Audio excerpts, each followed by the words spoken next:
Buenas tardes, bienvenidas, bienvenidos a todos a una nueva sesión de nuestro seminario de Filosofía Crítica y Comparatismo. Estamos cerrando el ciclo de las vanguardias para poder ingresar en los temas sobre negrismo, negritud y colonialismo.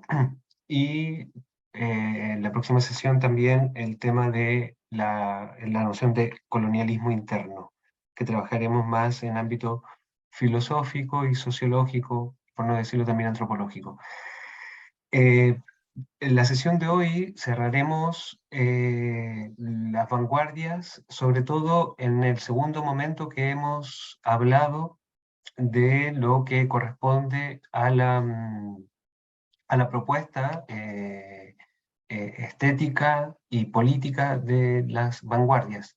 Hablamos que había un primer momento que mayormente se constituía a través de la búsqueda de nuevos lenguajes o de la experimentación formal en torno al lenguaje, ya sea tradicional como el lenguaje coloquial, y que mayoritariamente sucedería en torno a la década de 1920. En el caso de Huidobro, aparecería ante esta problemática.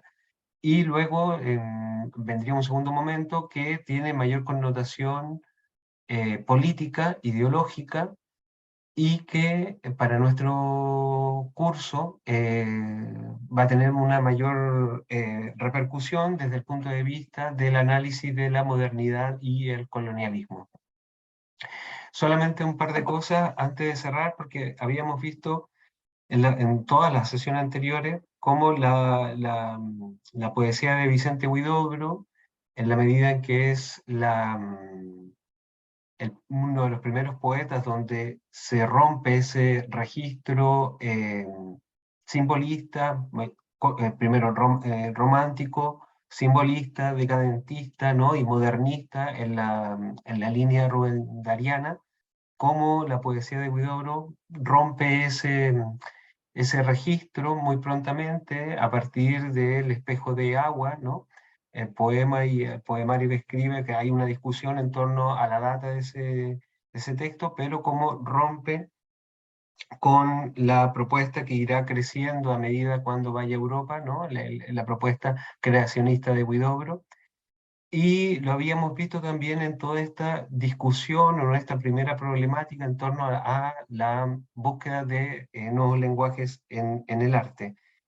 Vimos que si bien la poesía de Huidobro tiene un arsenal tremendo desde el punto de vista de los procedimientos lingüísticos destinados a la configuración de las imágenes poéticas, es una gran propuesta estética, estilista, y que tiene una repercusión a veces silenciada y otras veces totalmente visible desde el punto de vista lírico con el resto de la producción de los poetas vanguardistas que he estado nombrando y que hoy día observaremos un par de ellos también.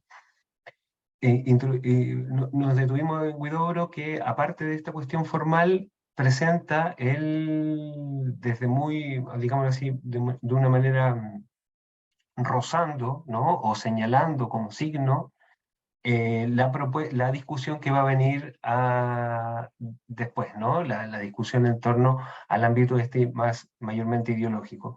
Y nos detuvimos en la clase anterior en el análisis del poema ecuatorial, el poema largo ecuatorial de 1918, que en gran medida es la que genera esta revolución poética en el contexto de la poesía en lengua española.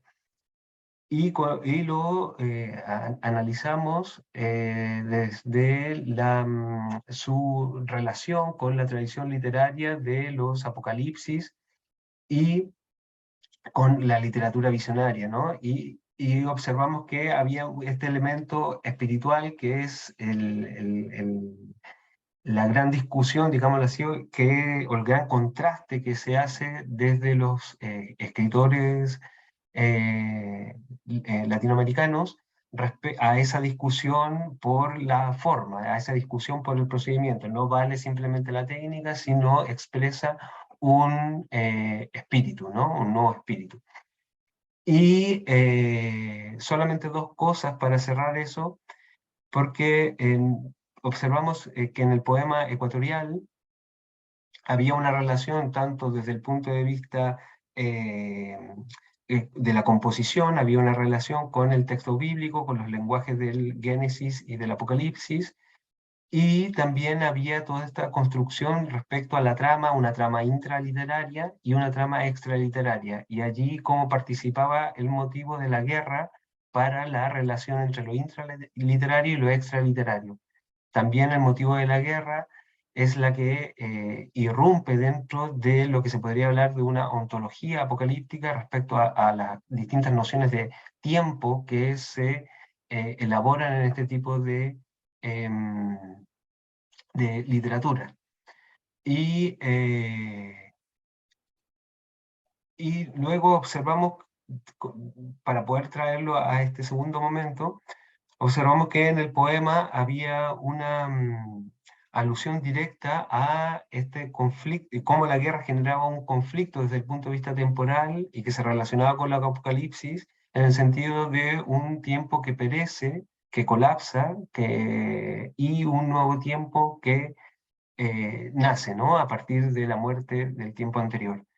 Y en ese sentido vimos ciertas imágenes, siempre entendido, siguiendo la clase anterior, ¿no? Siempre entendido dentro de esta relación con las literaturas visionarias, vimos un pasaje que es central para poder entrar en esta cuestión política e ideológica, que es el momento en el cual el poeta anuncia la, la muerte, digamos, la imagen está donde presenta la extinción, ¿no? del imperialismo a través de la figura del rey que se extingue con sus lámparas y la muerte de la Matista de Roma.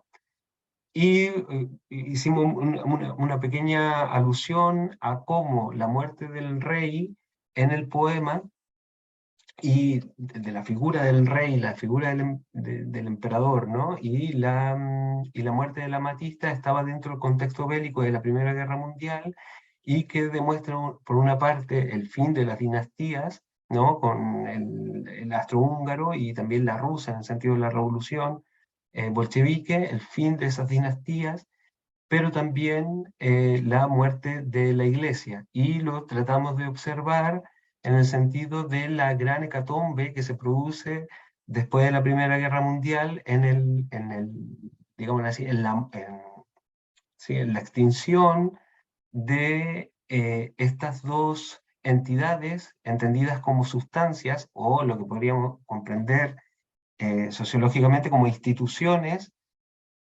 basadas en un orden tradicional y por el cual se gestaba la decisión, ¿no? Las instancias últimas de decisión. El rey, desde el punto de vista de la cuestión política, del dominio político, y la iglesia desde el punto de vista espiritual. Con ello, obviamente, siguiendo la cita que hacíamos de Carl Schmitt, leíamos que la muerte del rey y de la iglesia correspondían a la muerte de estas instancias últimas y por tanto a esa crisis desde el punto de vista de la sustancia que significaban estas dos entidades para el orden de lo político y de lo espiritual. Siempre que en el contexto una clase revolucionaria ha puesto en cuestión a estas instituciones y le ha quitado ese lugar como sustancia hereditaria, ¿no? O sea que si lo seguimos en el contexto sociológico, que las instituciones no están allí por una garantía eh, permanente, sino que están en disputa y son los sujetos los que ponen en disputa el orden político y el orden espiritual. Con eso había allí una cuestión que vendría a reconsiderar o a definir un nuevo concepto de lo político, como también un nuevo concepto de lo religioso. desde allí es interesante, puesto que esta discusión, o sea, dentro de la lectura completa del poema y con estas dos figuras, lo podemos extender cuando decimos que el poema ecuatorial habla de el fin del mundo o el fin del universo, ¿no? Que como la lectura que tiene en uno de los artículos de Emil Goich de este poema, habla el fin del mundo, el fin de un mundo.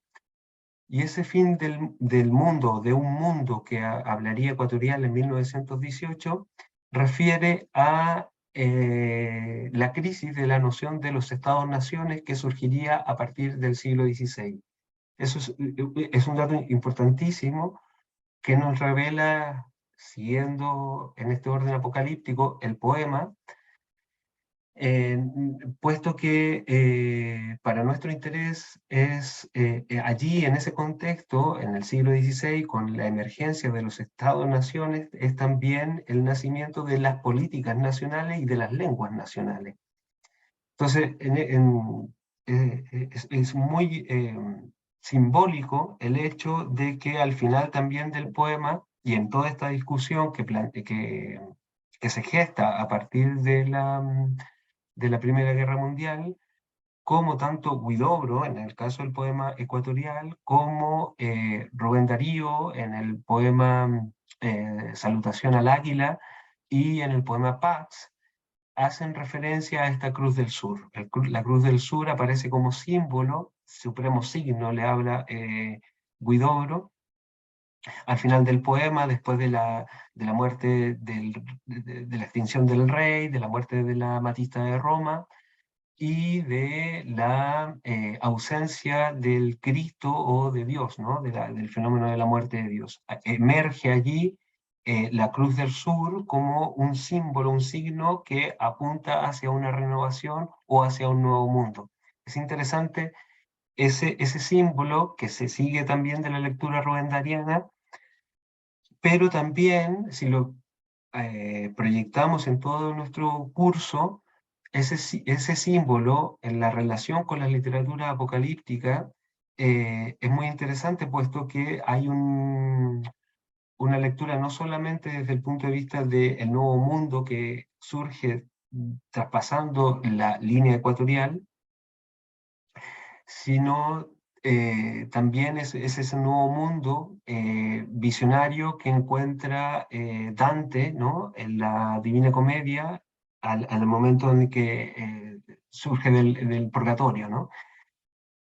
La imagen esta de la Cruz del Sur, ¿no? Y entonces acabamos sosteniendo que eso es todavía sí, esa lectura visionaria que demuestra el poema, sigue siendo de alguna manera un símbolo que está allí, es decir, el poeta está señalando ese símbolo al final del camino, al final del crepúsculo, del cierre del siglo XIX, del fin de un mundo, ¿no? Si lo proyectamos desde el siglo XVI, y América surge nuevamente como ese nuevo mundo, es decir, como esa tierra próspera, esa tierra de porvenir, esa tierra futura que está en contradicción con el viejo mundo y también que porta en sí la enseñanza o lo que le falta al viejo mundo.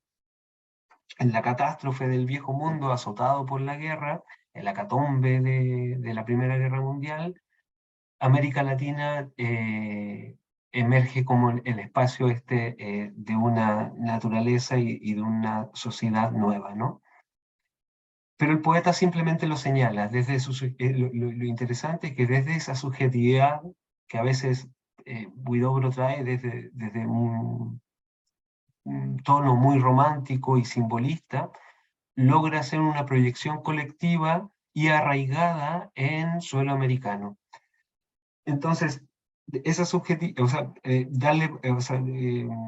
dar valor a que en esa subjetividad igual emerge, aunque sean símbolos, símbolos en el sentido también, como hacíamos referencia en las clases anteriores, desde lo sensible apunta a esa cuestión oculta, hermética, que en el caso de Huidobro es muy señalada, pero no, no consigue, digámoslo así, ser expresión neta de una colectividad.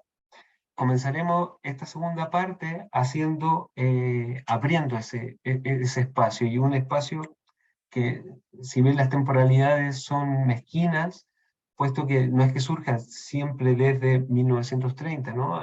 Ahora lo vamos a ver con la poesía de César Vallejo, pero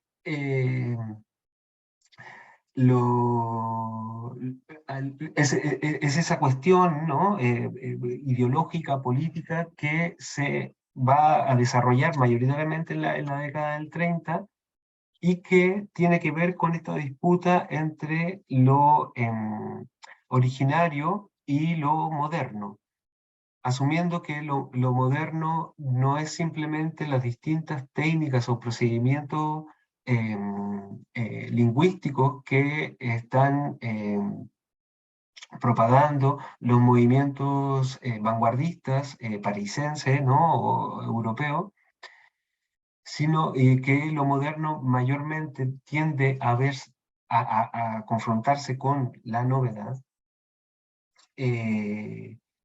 Esa cuestión va a generar en las vanguardias una discusión por lo autóctono, ¿no? Por lo nativo, por lo propio, y que va a llevar a diferentes elementos, tanto desde el punto de vista de la representación como de la asunción e investigación por una identidad latinoamericana. Solamente antes de cerrar el ámbito este apocalíptico en el que nos inserta la Primera Guerra Mundial, señalar un par de comentarios a esto que hemos hablado sobre el apocalipsis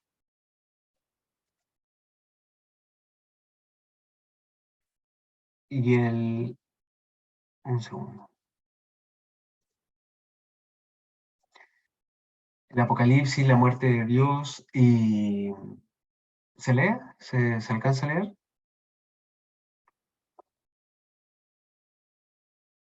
Sí, Sí, se lee. Vale.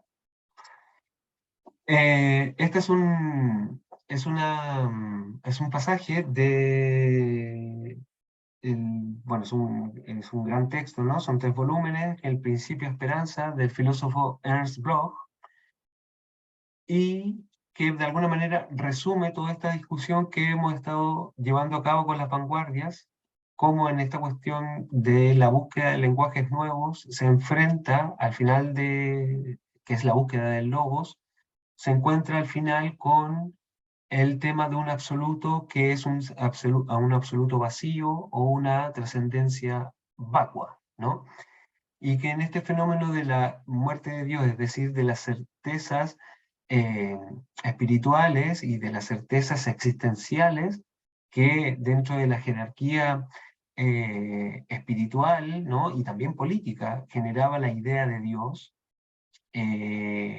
ante esa ausencia, los poetas, ¿no? Desde Rimbaud, Mallarmé sobre todo, al llegar a ese punto último del logos, que tiene mucha relación con el teo, ¿no? Con el teos, con lo teológico, se encuentran con esta ausencia, ¿no? Este vacío de la unidad que generaba concordancia y coherencia a ese discurso, sí, ese discurso espiritual. Lo interesante de lo que presenta Bloch es en el volumen 3 del Principio de Esperanza, es que si se lee ese vacío, ¿no? Dice que dentro de esta visión negativa que plantea el lenguaje de las vanguardias, que siempre que el ateísmo se aleje del comienzo y del proceso del mundo o de lo pensado bajo Dios, es decir, como ese ente perfecto, ¿no? El perfectísimo que está dentro de la jerarquía, haciendo de ello no un hecho, sino aquello que únicamente puede ser el supremo problema utópico, el problema del final, ¿no?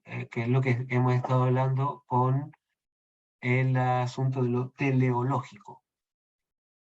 el problema del final. El lugar ocupado en las diversas religiones por lo pensado bajo Dios, aparentemente rellenado por un Dios hipostasiado, no desaparece el mismo al desaparecer su relleno real aparente, porque este lugar se mantiene siempre como lugar de proyección a la cabeza de la intención utópico radical, y el correlato metafísico de dicha proyección sigue siendo lo oculto, lo todavía indefinido, no definitivo, lo realmente posible en el sentido del misterio. El lugar designado por el antiguo Dios no es, por eso mismo, el mismo una nada, lo cual lo sería solo si el ateísmo fuera nihilismo, y no simplemente un nihilismo de la desesperanza teórica, sino del aniquilamiento universal material de todo contenido posible, de una finalidad y de una perfección. Un segundo.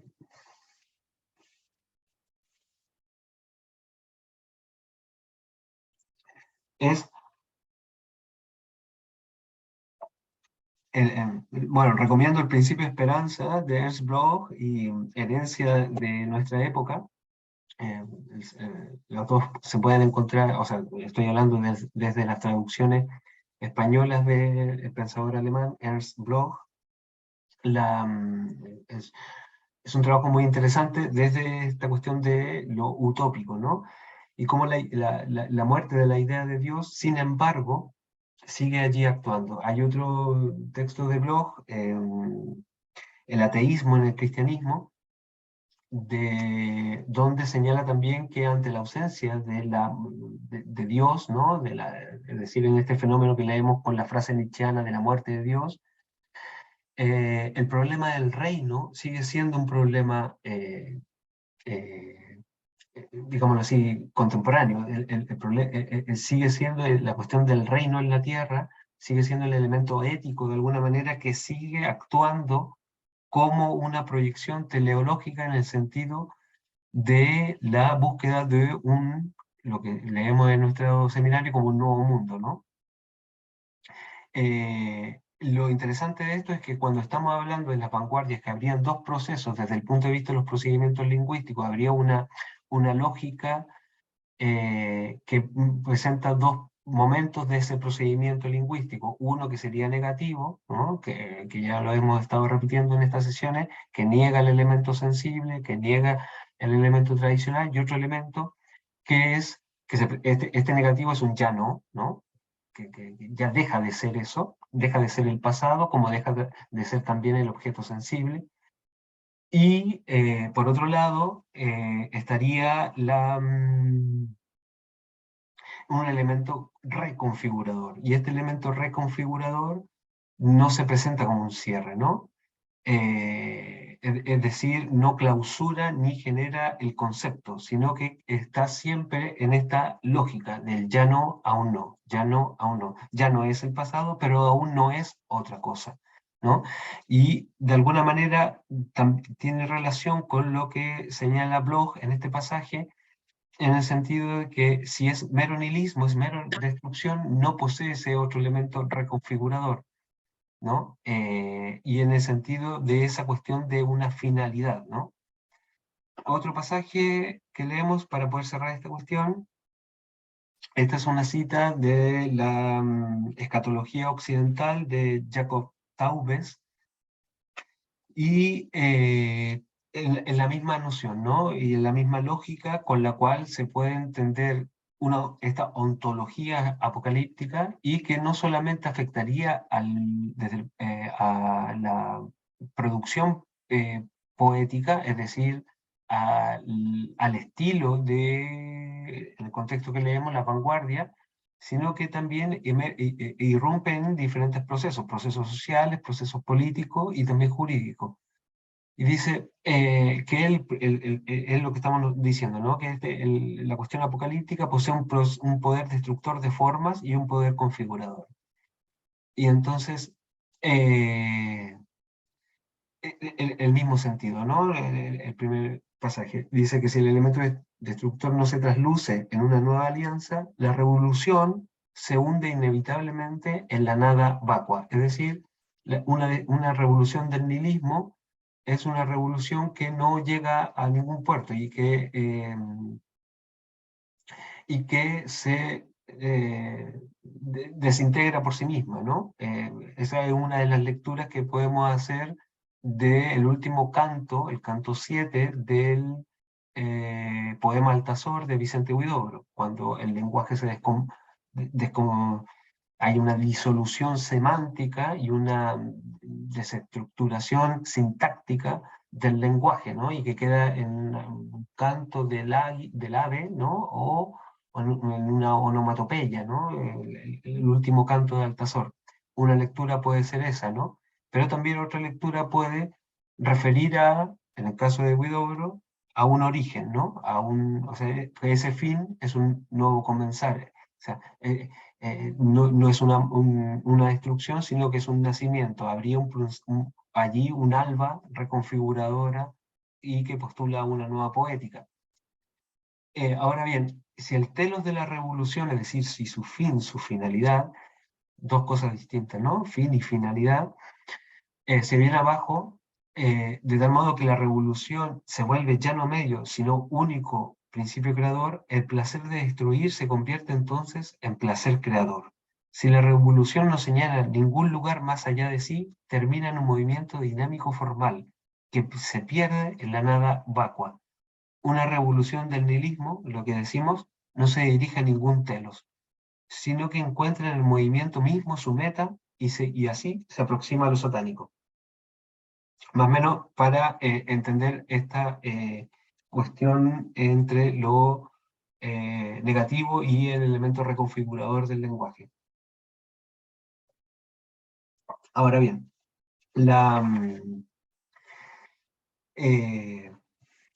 pero hemos dicho que habría otra discusión más allá de estas cuestiones poéticas, metapoéticas y metafísicas que traería la irrupción de las vanguardias. Habría otra vertiente, y esa otra vertiente se debe más a un debate entre lo moderno, entendido como novedad, bajo toda esta cuestión de los procedimientos lingüísticos, ¿no? Y la búsqueda de lo autóctono, lo nativo, lo propio, que lleva a la cuestión por la originalidad, ¿no? Y que desde el punto de vista político, poético-político, hace una relación entre los ámbitos de dependencia, independencia, independencia cultural y de autonomía política. ¿Y cómo se observa esa cuestión? Netamente la discusión que se gesta desde los años 20 en América Latina en torno a el nacionalismo. Saber que en ese contexto, ¿no? La búsqueda de lo nacional, que se conjuga mucho con la búsqueda de lo propio en este debate,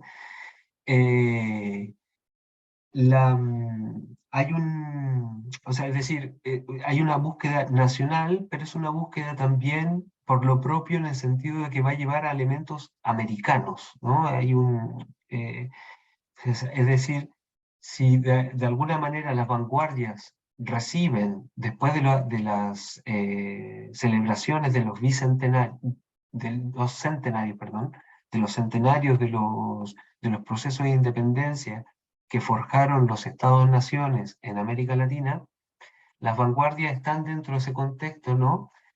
Y en ellas, obviamente también por todo un debate internacional que se gesta, ellas de alguna manera son herederas de la discusión que ya se había planteado un poco antes de mediados del siglo XIX por los movimientos románticos en América Latina, en el debate también entre lo propio y lo extranjero, ¿no? Es decir, en el orden de lo metropolitano y las recientes colonias independizadas. La discusión por la lengua nacional y por la construcción de una nacionalidad, las vanguardias de inicio del siglo XX son herederas de esta discusión, ¿no? Una discusión que no resolvió el gran, el gran problema que se gesta con las independencias políticas de los Estados-naciones.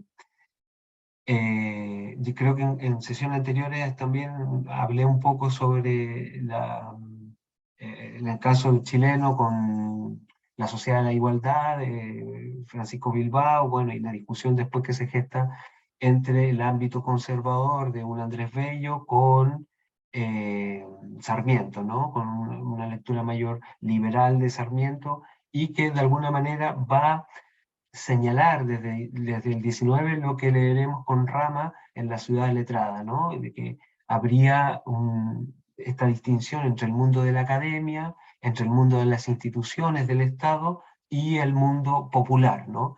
El mundo popular, el mundo colectivo, el mundo que está afuera de la ciudad letrada, ¿no? Esa ciudad letrada es una ciudad que vamos tomando el concepto que hace José Carlos Mariatti como de colonialismo superstyle, ¿no? En el sentido de que los estados-naciones, las repúblicas, las emergentes repúblicas americanas, que no están del todo conformadas jurídicamente como, ni administrativamente como república, porque siguen habiendo elementos conservadores desde el punto de vista, lo que llamaríamos como feudalismo latinoamericano, que siguen enraizadas dentro de la construcción de esos nuevos estados-naciones.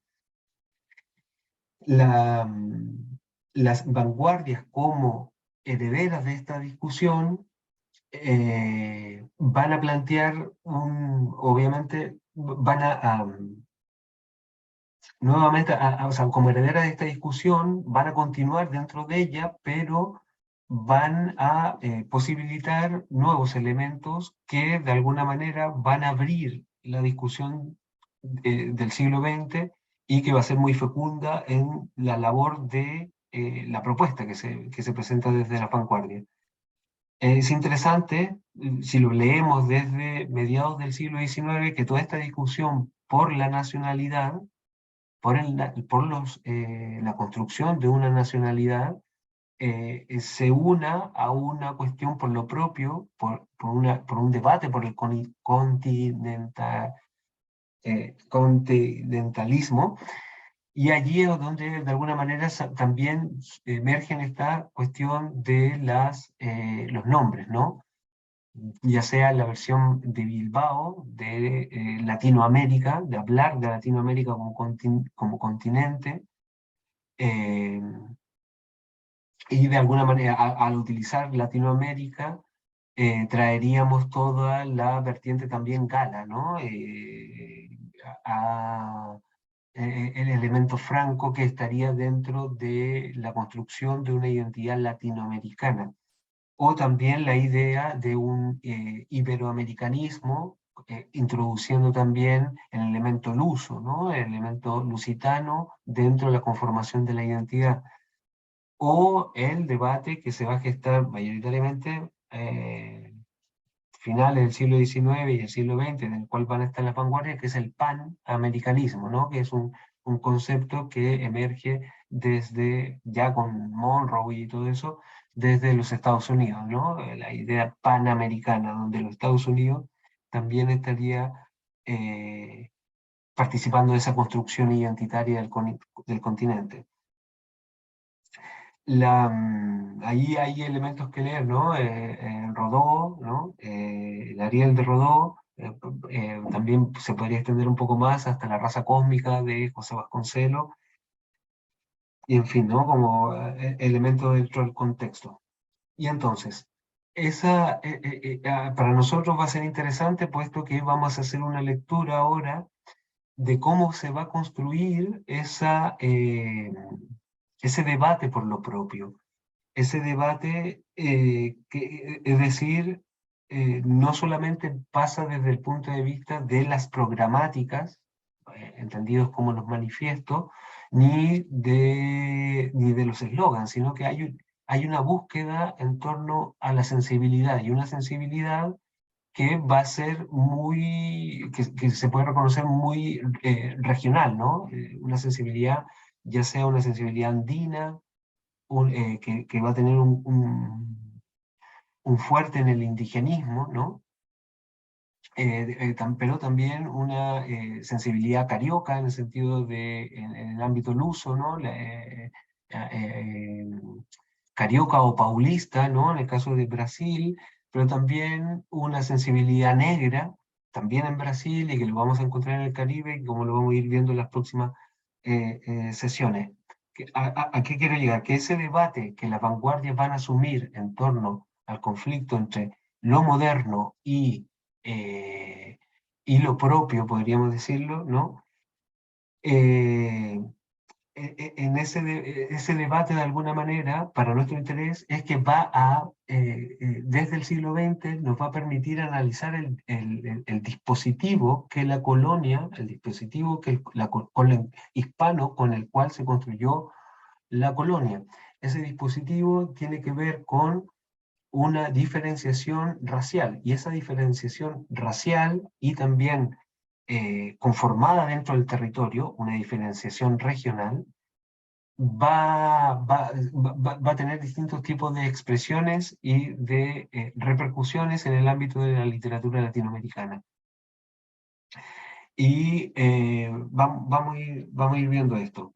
Primero, para cómo, saliendo de este individualismo en línea romántica, simbolista, vanguardista, que no manifestaba la poesía de Huidobro, tenemos el caso de la poesía en el mismo contexto, de la poesía de César Vallejo.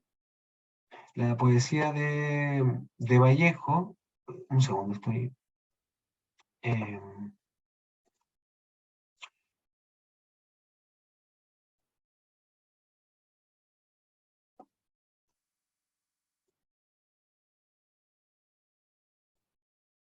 ahora sí.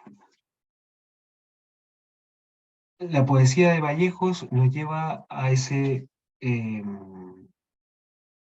al otro lugar, ¿no? Hacia un lugar colectivo, un lugar donde de alguna manera se pierde se aleja de esos esquematismos o de esos procedimientos estilísticos, eh, esos juegos verbales, ¿no? Muy en la moda esta de innovar con el lenguaje que tienen las vanguardias.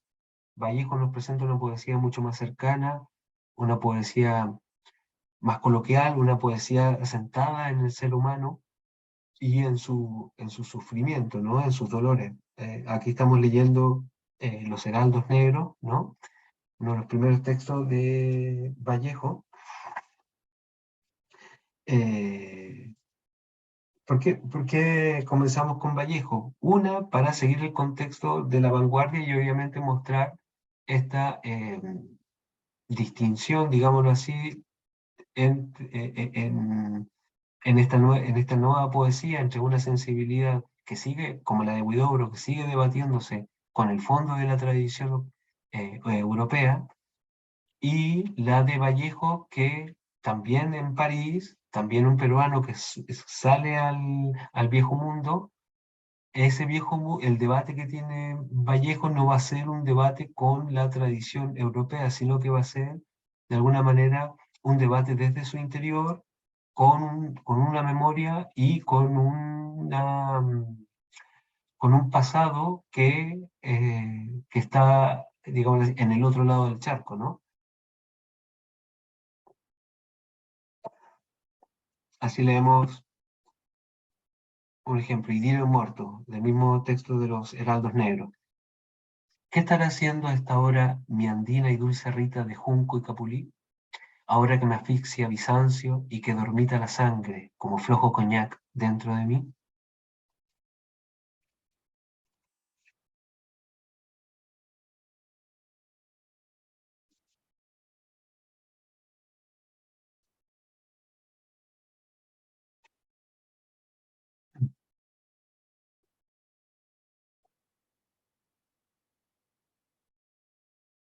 Y la misma cuestión, ¿no? El asunto este de un pasado, una memoria y una nostalgia. Esa nostalgia que, que expresa Vallejo no es una nostalgia como la huidobриana, ¿no? Que iba al fondo de, el espíritu de la tradición, ¿no?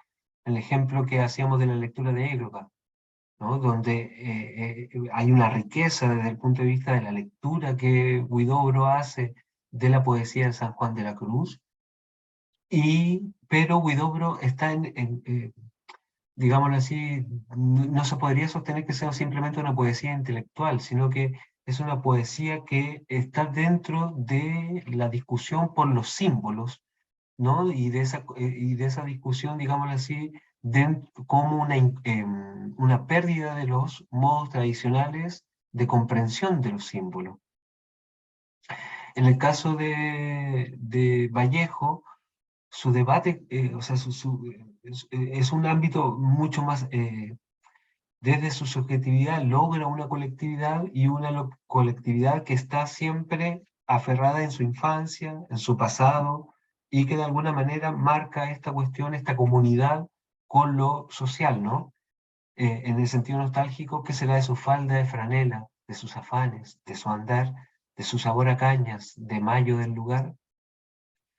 Luego, otro poema a mi hermano Miguel.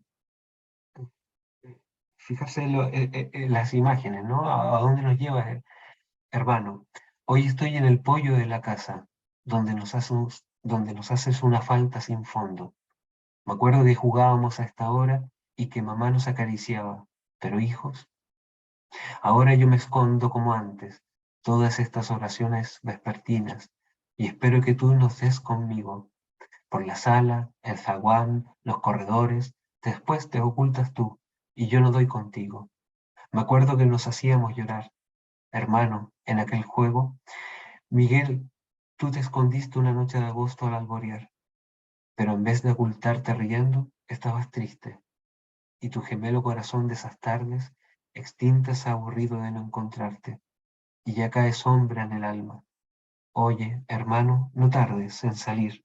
Bueno, puede inquietarse mamá. Lo que seguimos, ¿no? La infancia, el pasado del hogar eh, familiar, pero también es un hogar que es el hogar del Perú, en el que nace Vallejo, es el lugar de las calles, ¿no? De los olores, de la vida coloquial del Perú, ¿no? Y también hay una manifestación, o sea, hay una ausencia, una pérdida de ese pasado y que golpea la sensibilidad del poeta, ¿no? En Trilce, el gran texto vanguardista, digámoslo así, de Vallejo, si era, los heraldos negros seguía todavía algún tipo un estilo simbolista. Lo interesante es que ese estilo simbolista le permite acceder al tema de la nostalgia y al tema de la nostalgia andina. Allí hay una vertiente, ya Mauro Mamani Macedo, crítico literario de la literatura andina, habla de esta relación, ¿no? De esta de esta nostalgia que desde los heraldos, bueno, Mariátegui también lo sostiene, ¿no? De los heraldos negros, el simbolista, de esta nostalgia que el estilo simbolista le permite configurar con esa nostalgia andina, ¿no? Esa tristeza andina, propia de esta sensibilidad que estamos sosteniendo, ¿no? Esta sensibilidad regional y que está conformada dentro del dispositivo que la colonia va a establecer en América. Y dice, ante la pérdida de ese pasado, ¿no? En Trilce, ahora, he almorzado solo ahora y no he tenido madre, ni súplica, ni sírvete, ni agua, ni padre que en el facundo ofertorio de los choclos, pregunte para su tardanza de imagen por los broches mayores del sonido. Lo mismo, ¿no? La imagen está de la infancia, del pasado, de esta memoria, ¿no? Un sentido de pérdida en el presente, ¿no? La pérdida que sufre el poeta en el presente y con imágenes tan fabulosas como el facundo ofertorio de los choclos, ¿no? Sabiendo el contexto y la importancia del maíz tierno en el área andina.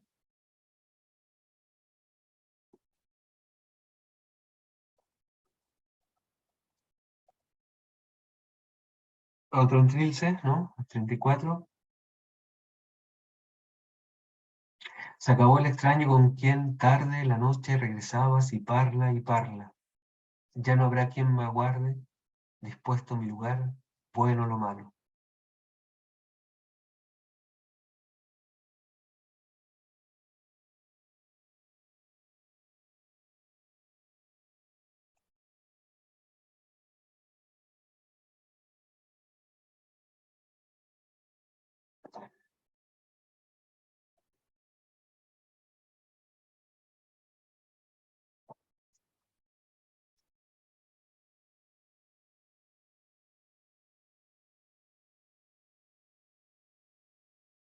¿Seguimos?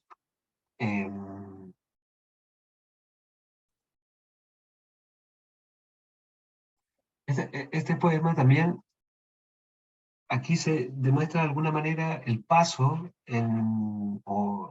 decimos paso no en un sentido temporal, sino que de diferencia, ¿no? El tránsito de un lugar a otro, la diferencia con Huidobro. Este poema demuestra la humildad, o sea, denota, ¿no? Expresa la humildad de Vallejo y en esa humildad cómo es capaz de relacionar, o sea, de expandir su sensibilidad hacia el dolor de los otros, ¿no? En este caso dice, el pan nuestro de cada día, dásnoslo, Señor. Todos mis huesos son ajenos. Tal, yo tal vez los robé. Yo vine a darme lo que acaso estuvo asignado para otro. Y pienso que si no hubiera nacido, otro pobre tomará este café. Yo soy un mal ladrón. ¿A dónde iré? Y en esta hora fría, en que la tarde trasciende a polvo humano y es tan triste, quisiera yo tocar todas las puertas y suplicar a no sé quién perdón y hacerle pedacitos de pan fresco aquí, en el horno de mi corazón. La, mm, hablábamos de este paso respecto a Huidobro porque en la línea esta romántica del siglo XIX, la cual fue esencialmente individualista, eh, este romanticismo, simbolismo y esta apertura a una poesía mayormente eh, coloquial y sobre todo coloquial en el sentido de la cercanía, ¿no? La conversación y la expresión del poeta como no en el Olimpo, ¿no? No, tampoco en el sentido conceptualista, no debatiéndose tradicionalmente, sino que expresándose como ser humano, como el dolor del ser humano, y en esta humildad que expresa este poema, hay una línea que, digamos así, de esa sensibilidad tendría se configuraría con ese romanticismo de corte mayormente unanimista o socialista que va a irrumpir en el contexto de las vanguardias, ¿no? Y sobre todo en el contexto de los años 20, 30 en América Latina. Decimos socialista en el sentido de, pero también se puede abrir mucho más y decir en el sentido este de comunión, ¿no? De una búsqueda de lo común, de lo comunitario. Todavía, si bien estamos en la poesía de Vallejos, Y Vallejos en sí de alguna manera es un poeta pesimista, un poeta de mucha riqueza, de un pesimismo muy exquisito, muy pleno, fecundo, pero también es un poeta del dolor humano, ¿no? Y es tan intenso ambos casos, ¿no? Porque el pesimismo de Vallejo, si puede tener alguna relación en el área andina, ¿no? Con ese pesimismo indígena del área andina, no se manifiesta como un concepto, sino que es un sentimiento, es una sensibilidad que emerge en la expresión poética. Eh, Ese pesimismo también está lleno de ternura y de caridad. Y en esa cuestión de caridad también Vallejo es una poesía de la piedad, ¿no? Es un poeta que tiene que ver con la piedad humana, ¿no? Con el sufrimiento, con el dolor del otro. Y de ese sentido rompe con los elementos egocéntricos, narcisistas, pero también desencantados y exasperados que manifestaban varios sismos y la literatura que de finales del siglo XIX. Vallejo siente tan hondo el dolor humano, pero esa pena, esa manifestación no es personal, es una, es un elemento colectivo, ¿no? Lo que estamos sosteniendo, es una tristeza que alberga todo el ser humano, ¿no? Y tiene que ver con el dolor de la condición humana en el mundo. Y también a poemas como referente a la tristeza de Dios. Es una tristeza que alberga todo el cosmos, ¿no? En el caso de Vallejo, este poema dice: siento a Dios que camina tan en mí con la tarde y con el mar. Con él nos vamos juntos, anochece, con él anochecemos, orfandad. Pero yo siento a Dios, y hasta parece que él me dicta no sé qué buen color, como un hospitalario es bueno y triste, mustia un dulce desdén de enamorado, debe dolerle mucho el corazón. Oh Dios mío, recién a ti me llego, hoy que amo tanto en esta tarde, hoy que en la falsa balanza de unos senos miro y lloro una frágil creación. ¿Y tú cuál llorarás? Tú, enamorado de tanto enorme seno girador. Yo te consagro, Dios, porque amas tanto, porque jamás sonríes, porque siempre debe dolerte mucho el corazón. Y así, otra más, y también en ese sentido, con el debate con lo divino.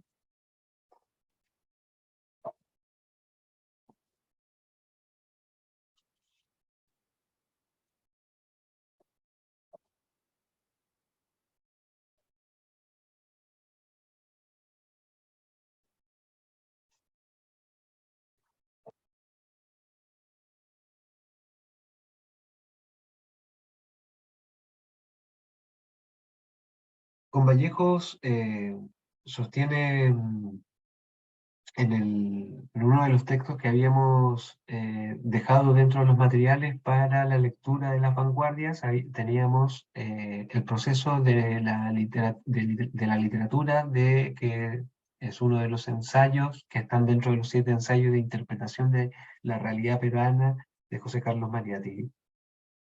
El proceso de literatura en Mariátegui desarrolla un proceso por el cual habla de una literatura nacional, ¿no? Y esa literatura nacional tiene, en el contexto en el que estamos hablando, también una repercusión desde el punto de vista de lo nacional, ¿no? De la idea de nación, ¿no? En el caso de lo peruano, ¿no? Así, muchos de sus escritos que se desarrollaron en la década del 20, que iban en la relación de peruanicemos al Perú. Eh, en ese proceso, en el caso del área andina, más o menos para ir abriendo esa discusión, si Vallejos en esta discusión por lo que nosotros sostenemos como discusión entre lo moderno y lo propio o lo originario, la sensibilidad de Vallejo tiene una relación con la nostalgia, ¿no?, del mundo andino, ¿no? Y esa nostalgia, esa tristeza del indio, del indígena, ¿no? Hablo así de indio porque estamos dentro, si lo leemos dentro del contexto de esta producción literaria de estos tiempos, ¿no? Mariátegui sostiene el problema del indio, ¿no? Y, bueno, rápidamente ese problema del indio pasa por el tema de la tierra, ¿no? La pérdida de la tierra, la ausencia, la carencia y el hecho de corresponder a los estratos más oprimidos de la sociedad andina. Mariátegui, a la vez que habla de una literatura nacional, está pensando en esa identidad nacional de lo peruano.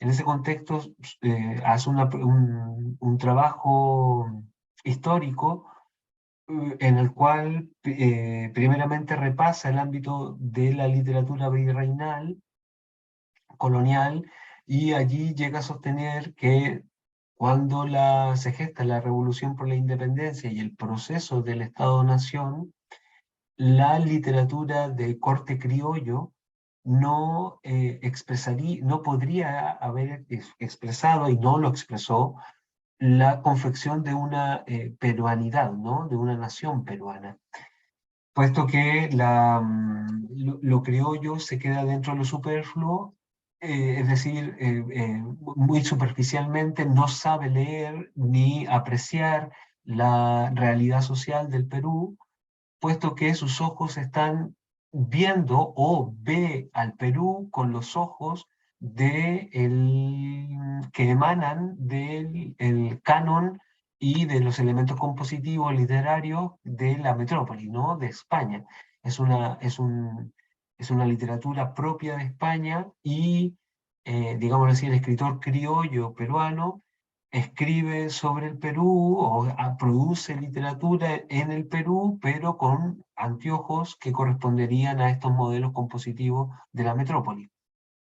Le hace este problema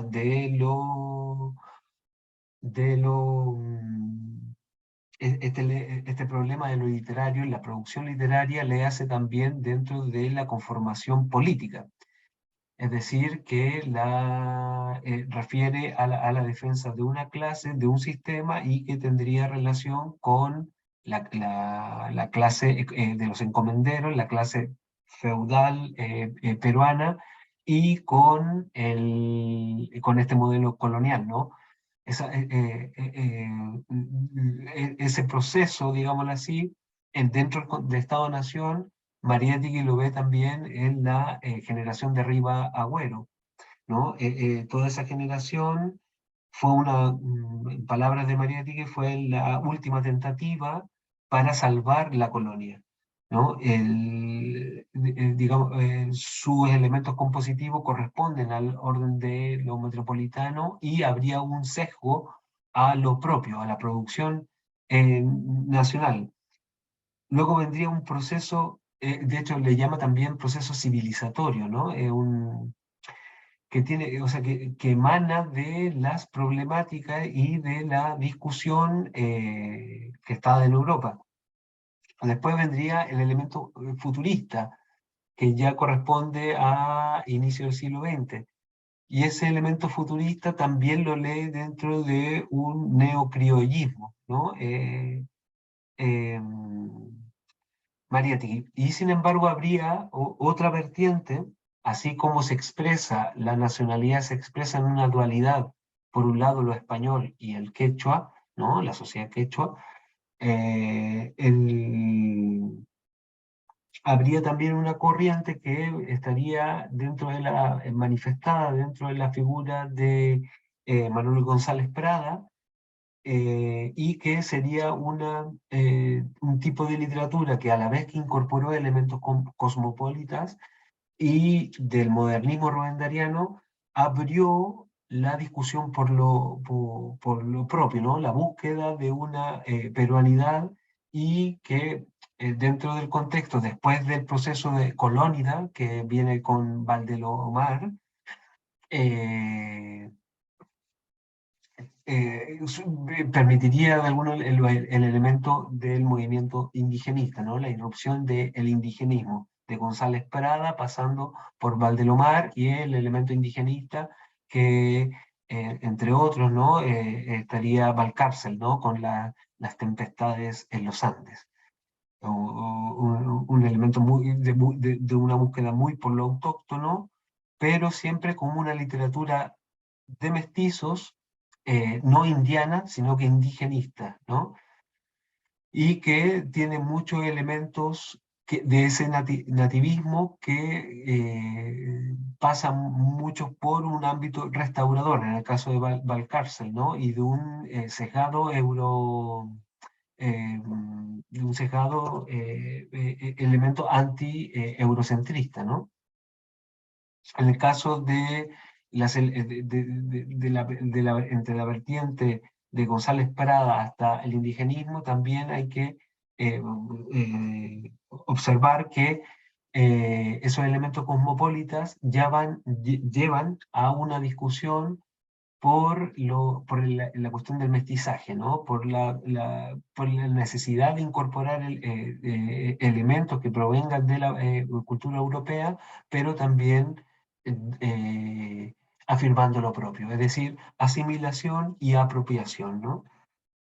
Apropiación, y esa demuestra, ¿no? Lo que sostiene ahí la lectura que hace Mariatti del indigenismo andino vendría por la cuestión de que no puede ser un elemento restaurador, sino que la cuestión nativa, autóctona que presenta el indigenismo en el Perú vendría a una cuestión reivindicativa. Reivindicar la figura del indio y también, desde el punto de vista político, el acceso de la sociedad, de las comunidades indígenas a la participación política. En este sentido, el indigenismo, en la literatura andina, el indigenismo tendría como tarea fundamental una reivindicación de lo autóctono, no una restauración de un pasado, ¿no? Y ahí hay varios elementos, ¿no? Distintos tipos de producciones que participan de esa discusión. Ahora bien, eh,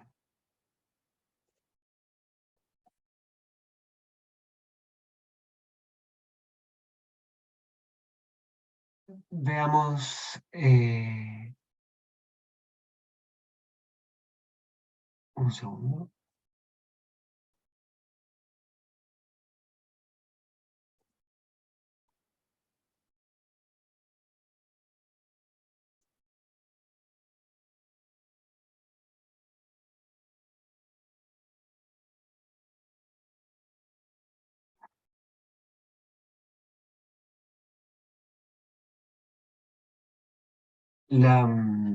Esta cuestión por la sensibilidad también lleva a, dentro de la expresión del vanguardismo en el área andina, se desarrolla fundamentalmente, como en otros países también del área sudamericana, se desarrolla fundamentalmente también dentro de la producción con las revistas, ¿no? Existen distintas revistas, luego haré un listado de ellas porque son de una calidad literaria tremenda. Se enfocan mayoritariamente en las ciudades de Arequipa, en Puno, ¿no? Y también en Lima. Si estábamos hablando del caso de José Carlos Mariátegui, sería la revista Amauta, ¿no? La revista Amauta, donde este pensador desarrolló gran parte de su producción literaria. Pero también en el caso de Puno, el boletín Titicaca, ¿no? También en Puno, en La Esfera, Tempestad, Púcara, son revistas de gran producción en el área andina. En Arequipa sobresale también Chirapu, La Aldea, Plac Plac, Rojo y Azul, bueno, en fin. Luego les entregaré un listado de revistas que algunas se pueden encontrar eh, reproducidas en línea, ¿no? La, lo importante de la vanguardia andina es que, por un lado, va a irrumpir dentro de la discusión regional literaria, manifestando un conflicto entre Lima y el mundo rural, ¿no? O el mundo andino, el mundo de las provincias.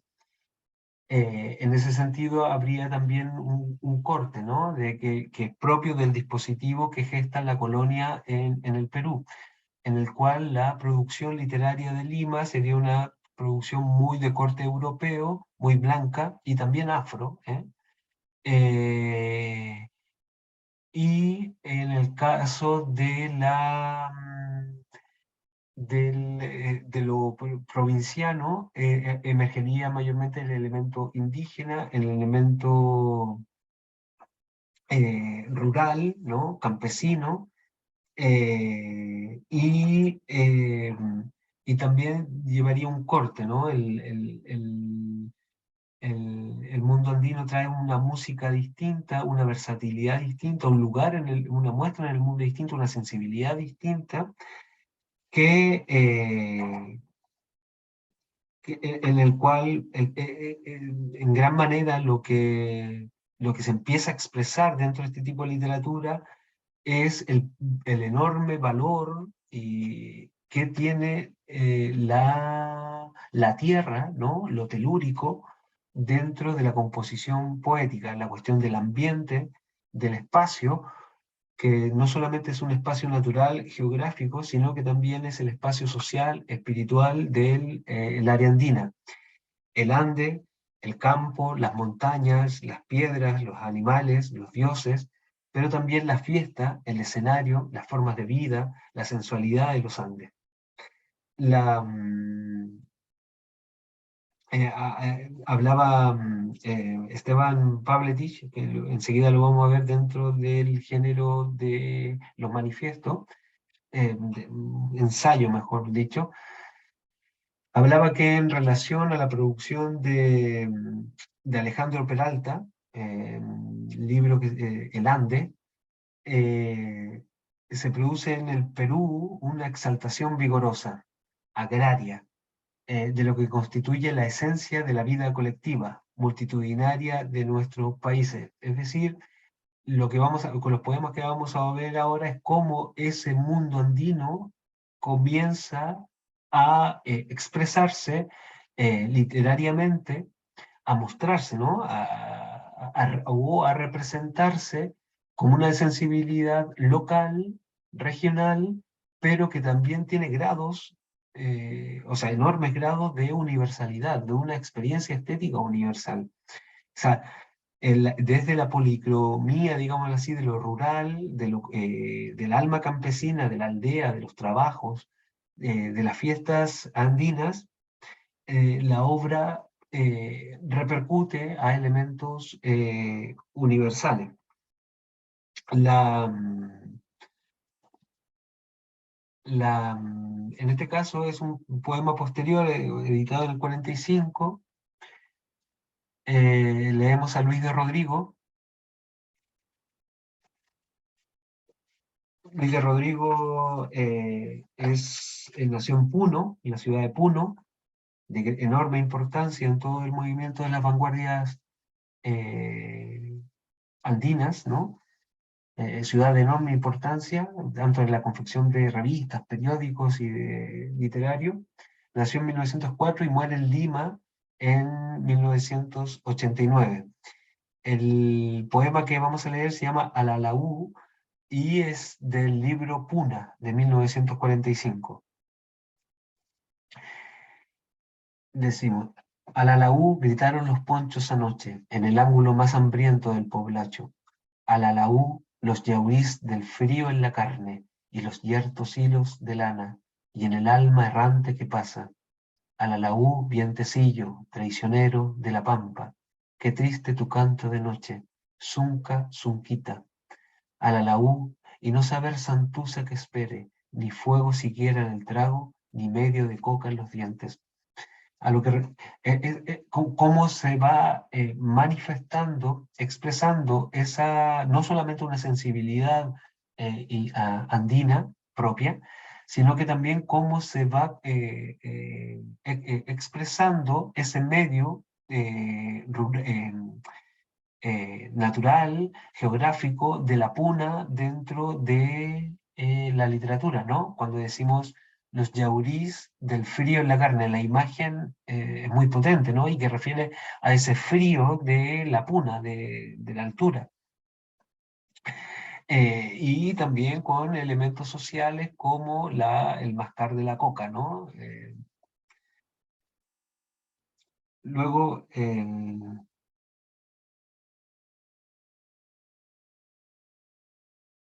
este es una parte del poema también de Luis de Rodrigo, que es una parte del poema Caleidoscopio Titicaca.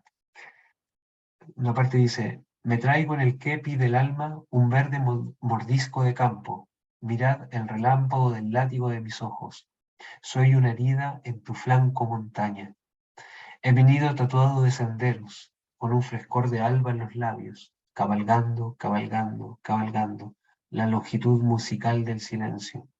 Ah, cómo es de densa la cuerda de tu charango, guañito perdido, no sé qué chugla del pecho. Se me escapan de los ojos tus castillos de luz, Titicaca.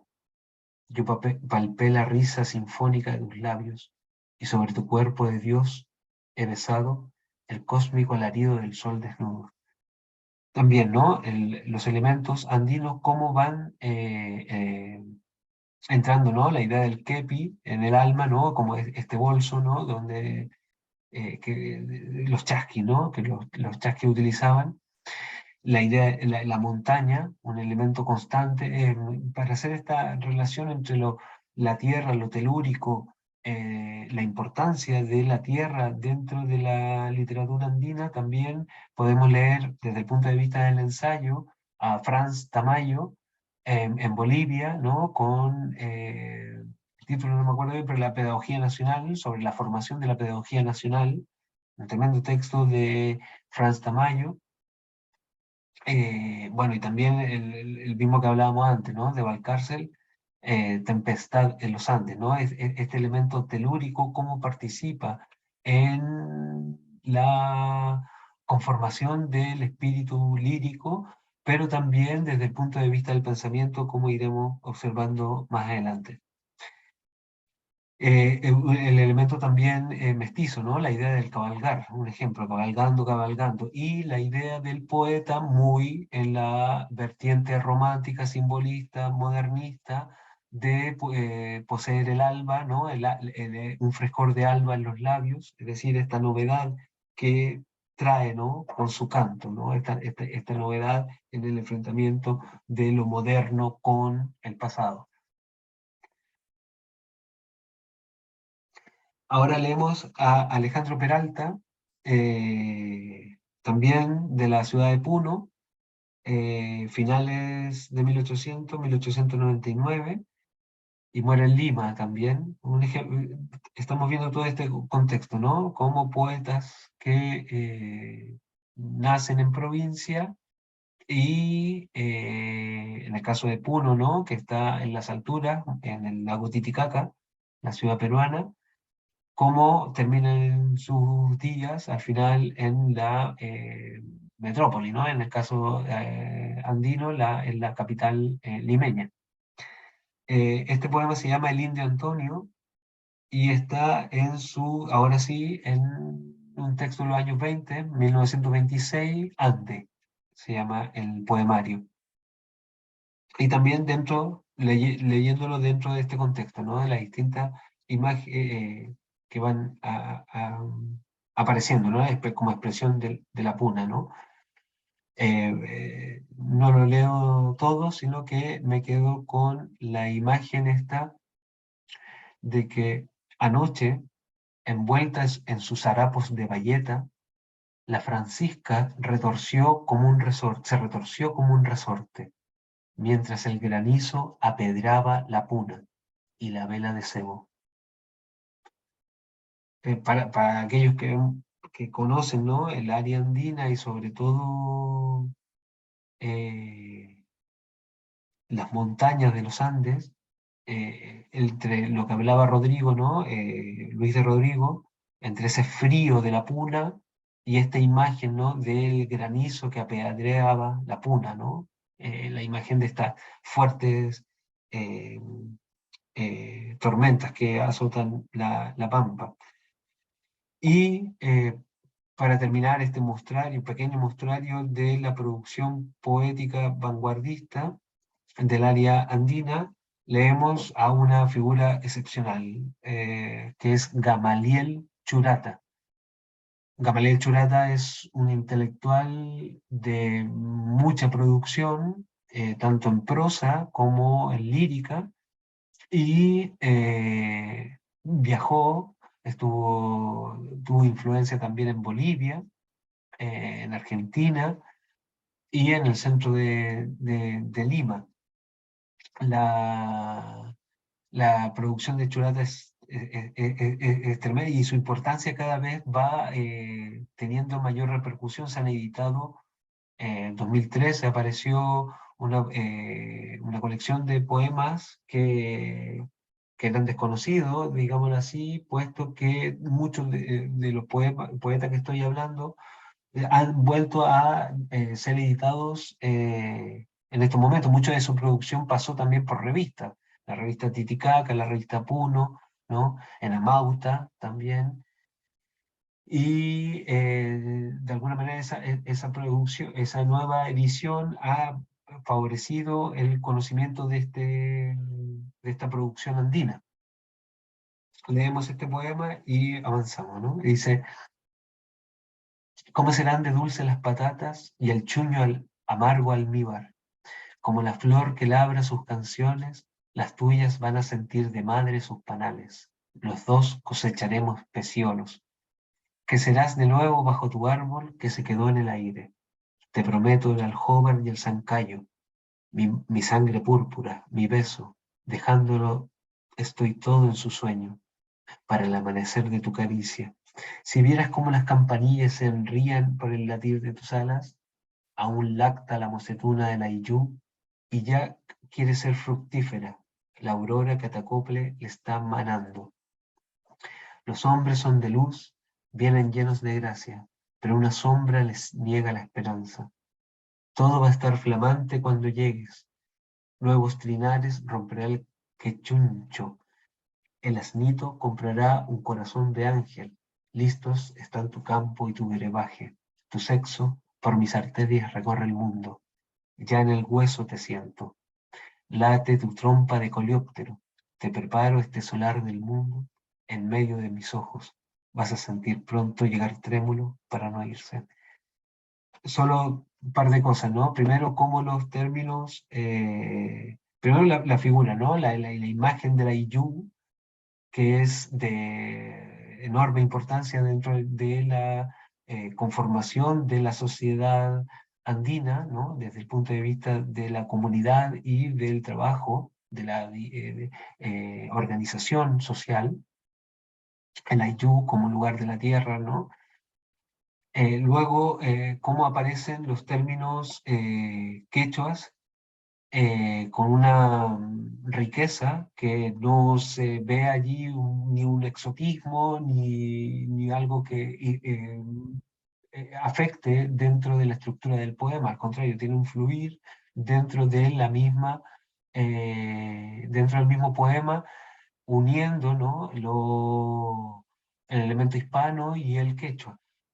Y luego también esta cuestión renovadora respecto a la poesía, ¿no? La cuestión renovadora que tiene que ver mucho con esta cuestión mesiánica y que referiría también al Pachacuti, ¿no?, dentro del mundo andino.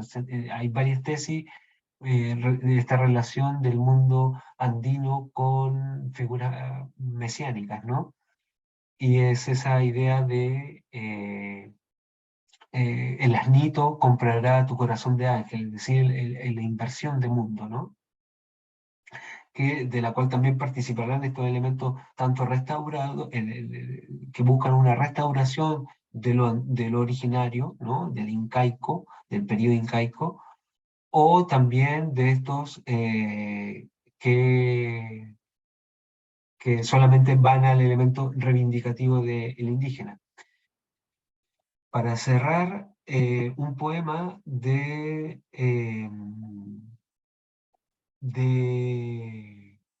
Esteban Pavletich, eh, por cuestiones de representación, el poema la última parte aparece dentro, cuando dice la revolución modifica, pero en realidad es seguido, ¿no? Y aquí vemos una cuestión interesante, lo leemos. Este poema son unos poemarios, ¿no? Que aparecieron en el Boletín Titicaca en febrero de 1927. Pavletich, a diferencia de los dos anteriores, nace en Huánuco en 1906 y también muere en Lima. Y estos poemas de la Revolución, es interesante, es lo que vamos a obtener. Leamos, digamos. Tatuado de furias, el convoy de nuestras latinas esclavitudes ancla un rugido en las radas del norte, antiimperialismo. De dos en dos se alinean los Andes para la marcha heroica. Los diarios de la mañana brindarán catástrofes de 80 pisos a la geografía de nuestros hijos. Indios fuertes, pétreos, llevarán al lago rojo del marxismo el potro fatigado de la historia, en la mesa quirúrgica del planiferio. La revolución momifica el cuerpo sin vientre, sin garras, sin nervios del capitalismo. En el caso este de Pavletich, es una poesía muy de un compromiso político-social, muy de una línea marxista, y en la creencia que el indio tomaría, ¿no? Desde su comunitarismo hereditario, nativo, tomaría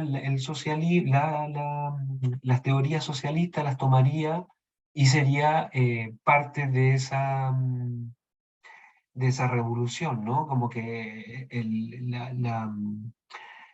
la filosofía del marxismo irrumpiría dentro del indígena y le permitiría el grado de conciencia para la revelación y la revolución, como partícipe de esa revolución. Esa creencia generó varios debates con el indigenismo y en los años 30, también dentro del el contexto de Víctor Raúl Haya de la Torre, ¿no? Con la fundación del APRA. Y también va a ser uno de los grandes debates de todo el siglo XX en el área andina, ¿no? Que de alguna manera vendría a cerrarse todo ese proceso con la experiencia de Sendero Luminoso en la Sierra de los Andes. Lo interesante aquí, yo quería ahora poder presentar un video, pero hay un problema con el audio, a ver si lo podemos hacer en la próxima sesión, que es una parte de la película La Nación Clandestina de Jorge de Sanginés, cineasta boliviano, en donde se muestra esta discusión, ¿no? Entre el mestizo indigenista que reivindica la figura del indio, el indio como analfabeto en el sentido de la lengua española y como que todavía no asume, ¿no? Su propia representación, ¿no? Que todavía es el mestizo el que habla por el indígena y que lo asume como que va a ser parte de esta revolución socialista, ¿no? Bueno, les recomiendo esta película, es una película muy interesante, La Nación Clandestina, y hay una parte ahí inclusive en el YouTube, que está grabada esa parte donde está el enfrentamiento entre el dirigente estudiantil de corte marxista con el indígena que habla castellano y los indígenas quechua que no hablan el castellano, ¿no? Y esta discusión que se genera desde el punto de vista de la representación y de los distintos elementos políticos que están en juego. Para poder cerrar esta discusión y este breve análisis,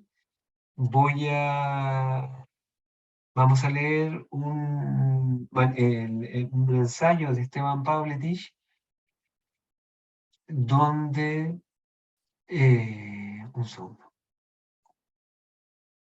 donde en pocas palabras expresa la,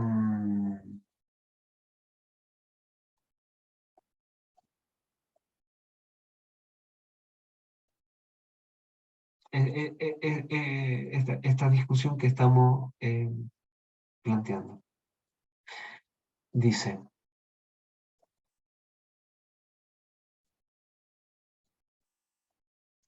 se llama hacia nuestra propia estética, y también fue escrita en el Boletín Titicaca en el número entre septiembre y noviembre de 1927. Y allí sostiene Pavletich: en América no ha existido en 400 años, no podía haber existido corrientes estéticas propias, signos, descontando el arte indígena precolombino que constituye nuestro clasicismo, verlo ahí de dónde está leyendo, o este otro lógicamente relegado, desatendido, inescuchado, que es el popular: canciones, música, pintura. América no ha tenido arte conformándose con un espejismo estético feble, fraudulento, del que nosotros, una nueva generación, abominamos militantemente. Como consecuencia de la imposición brutal de un sistema económico, de instituciones, religión y idioma españoles, hubo de verificarse la liquidación apresurada y violenta de nuestra cultura vernácula, de nuestro arte, cortados en sus fecundos impulsos, para ser reemplazados por un arte y una cultura también españoles, de privilegio, en armonía con su contextura cabalmente feudal.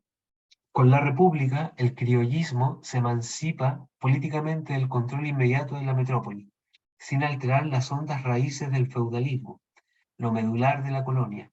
En arte y en cultura, así como en su metodología económica, la República persiste feudo, colonia española.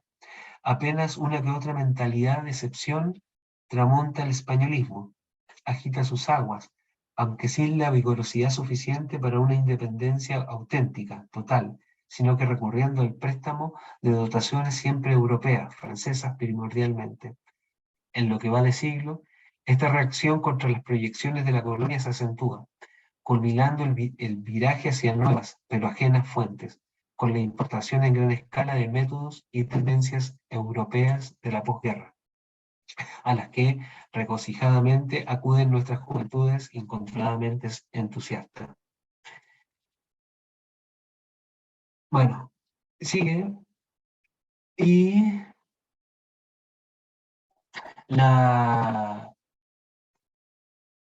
lo que refiere es que la colonia, el gran problema de la colonia es una discusión que no se cierra con la emergencia de los estados nacionales. No hay una conformación de una estética nacional, ni tampoco una literatura nacional, por tanto, ni tampoco una confección de una identidad nacional. Esa identidad nacional no va a ser posible, sostiene tanto Pavletich, Mariátegui, Churata, eh, eh, eh, se me fue, no puede expresarse esa nacionalidad en tanto en cuanto no participe el mundo indígena, pero también el mundo afro. Es decir, que la discusión por lo nacional, por lo propio, estamos en el contexto de las vanguardias,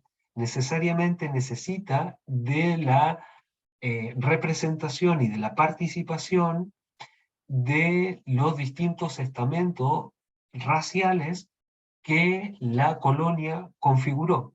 Es decir, que el dispositivo de la colonia en el sentido racial para la conformación de la nacionalidad necesita de esa discusión para superar la colonia, ¿no? Necesita del elemento indígena, pero también del elemento afro, que fue la confección de la colonia. Esa discusión que sobre lo autóctono, sobre lo nativo, y en disputa con lo moderno, ¿no? Y que genera esta discusión en torno a lo extranjero y lo propio, es también, se expresa también desde el punto de vista pictórico, con esto vamos a cerrar, desde el punto de vista pictórico en el muralismo mexicano. También surge esta cuestión de mexicanos que van a Europa, estudian dentro de los istmos, ¿no? Fundamental en el caso de Diego Rivera, el estudio con el cubismo, y luego una llegada a México, una llegada a América, y que irrumpe en la búsqueda de lo autóctono, de lo nativo, pero también de un arte colectivo y grandioso. Elementos que hemos estado viendo desde el área andina. Comparto.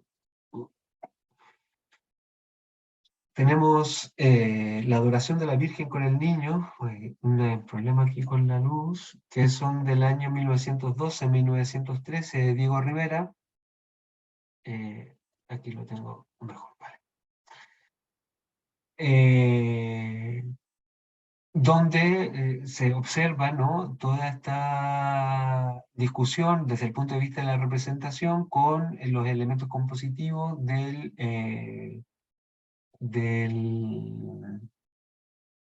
cubismo, ¿no? Y también hay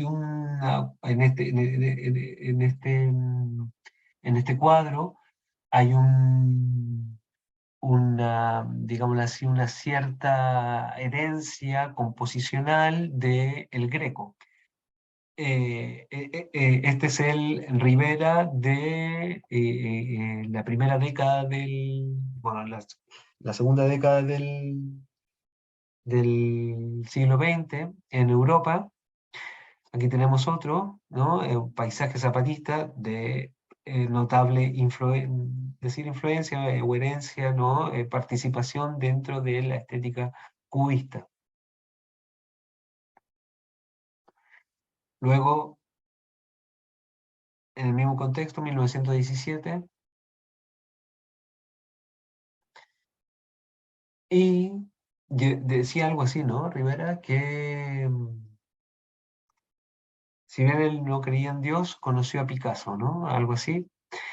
Y luego tenemos, al llegar en México, Rivera, este es el segundo mural que desarrolla, estos son los murales de la SEP, ¿no? De la Secretaría de Educación Pública, donde fue invitado a trabajar por José Vasconcelos, ¿no? Y este cambio en la producción de Rivera tiene relación con esta búsqueda, ¿no? Con esta búsqueda por lo nativo, por lo autóctono, pero también por lo colectivo, por un tema de lo nacional, lo identitario, y donde se confluye con el dolor de los elementos más oprimidos de la sociedad. Este es La cosecha, una cuestión importantísima también dentro del área de Mesoamérica, ¿no? Y de el área mexicana, con la cosecha del maíz, ¿no? La participación de los campesinos dentro de la representación pictórica. Son murales, y esa es otra cuestión también dentro del debate de la vanguardia, en el elemento programático y pragmático que tiene la vanguardia como voluntad de acción de un arte nuevo, junto con la representación de estos distintos valores que estamos hablando, está la incidencia pragmática de ocupar los espacios públicos, ¿no? De la exhibición, en este caso en gran formato, de lo colectivo y de apropiación del espacio público, ¿no? Elementos que participan de esta cuestión programática, pragmática del discurso de la vanguardia. Otro, dentro de los murales de la Secretaría de Educación Pública, la fiesta del maíz.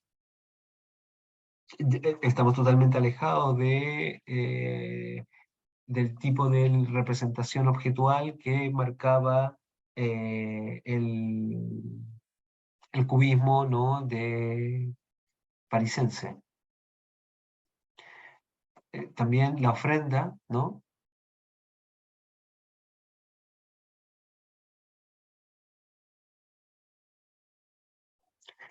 Y nuevamente lo colectivo, lo multitudinario, lo masificador, es la representación del Día de Muertos. Luego hay una parte también dentro de estas paredes que es el patio del trabajo, donde hay una exhibición, ¿no?, una representación de las labores y de los oficios en los que se desenvuelve la sociedad eh, eh, mexicana.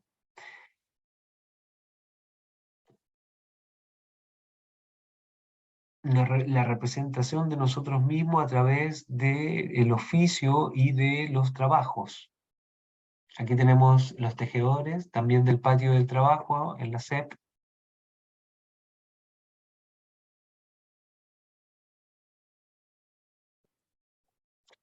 La entrada a la mina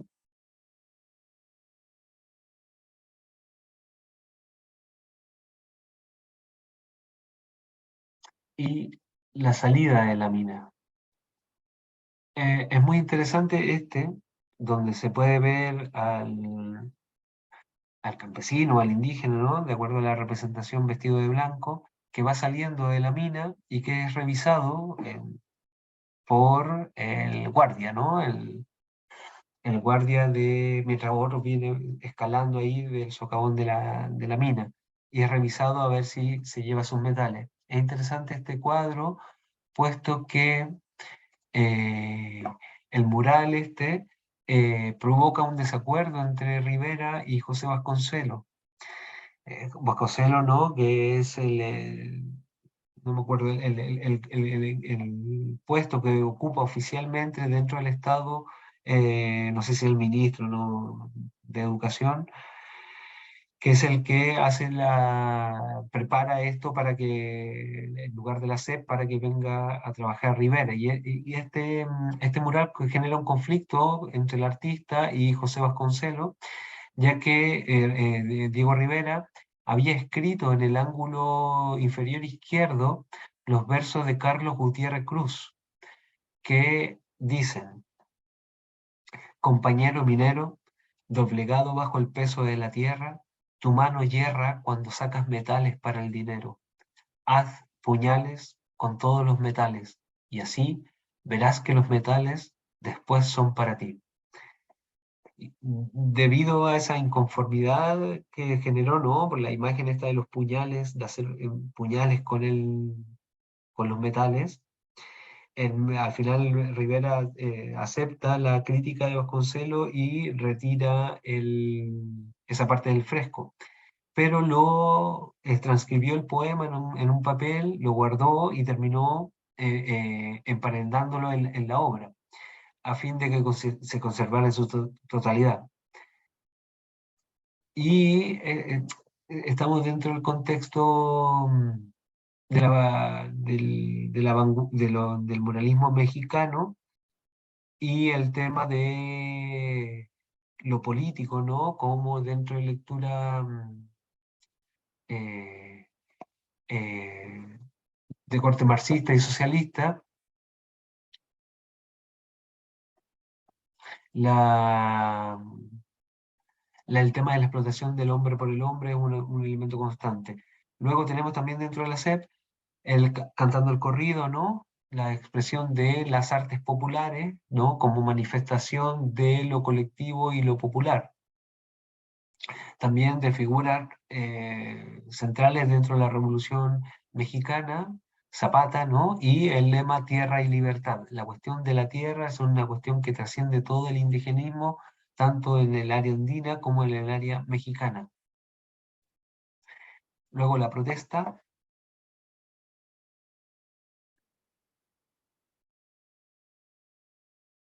¿Y qué tiene que ver esto también?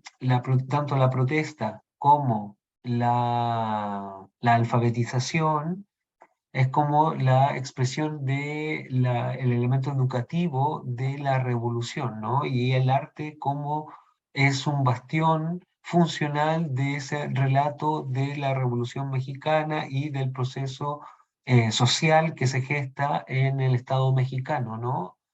Con el tema de la alfabetización, la protesta como organización de los trabajadores, la cooperativa en este caso también, como una forma de concientización de los logros y de la organización obrera, popular. Luego los frutos, que tenemos la alfabetización, el reparto, lo colectivo y el amargo del cura y del magnate, ¿no? Del comerciante por detrás, ¿no? Y las caras de los náhuatl o aztecas o mayas, en este caso un rostro muy maya, que son expresión de estos elementos.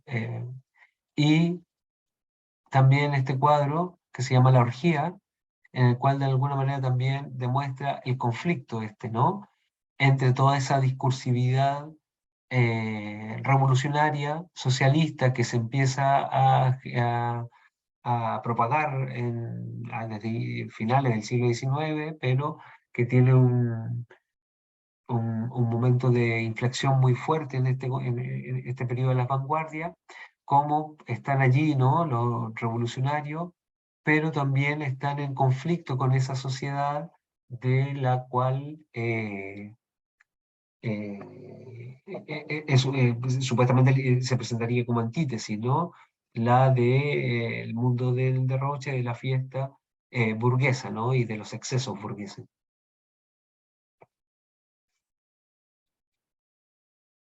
Luego uno de los últimos, ya estos del año 31, el fresco este, que es el guerrero indio, donde se ve